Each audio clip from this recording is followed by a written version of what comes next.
দরদ বেশি হলে হাসিনাকে ভারতের মুখ্যমন্ত্রী বানান। হাসিনা মোদীকে শেখাবেন কিভাবে ভোট করাতে হয়। ফের ভারতকে নিশানা করলেন খালেদা জিয়ার দলের আরও এক নেতা। আরেকদিকে ছেলে সজীব ওয়াজেদের এক্স হ্যান্ডেলে শেখ হাসিনার বিবৃতি, দাঁতভাঙা জবাব দেওয়ার জন্য মুক্তিযুদ্ধের চেতনায় বিশ্বাসী সকলকে ঐক্যবদ্ধ হওয়ার আহ্বান জানাচ্ছি।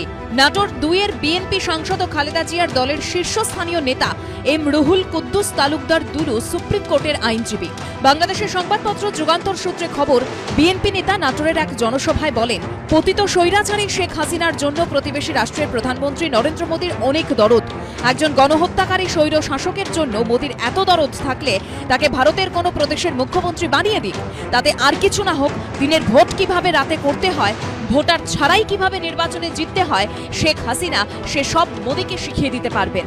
বাংলাদেশের সংবাদপত্র যুগান্তরে প্রকাশিত প্রতিবেদনে উল্লেখ, ওই সভায় বিএনপি সাংসদ রুহুল কুদ্দুস তালুকদার এও বলেন, শেখ হাসিনা ও তার দলের নেতারা ভারতে বসে বাংলাদেশের বিরুদ্ধে ষড়যন্ত্র অব্যাহত রেখেছে।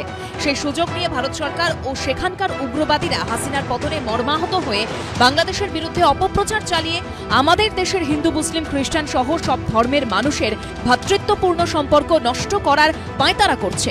হাসিনা ও তার দোসরদের যে কোনো ষড়যন্ত্রের বিষয়ে দেশপ্রেমিক ছাত্র জনতাকে সজাগ থাকতে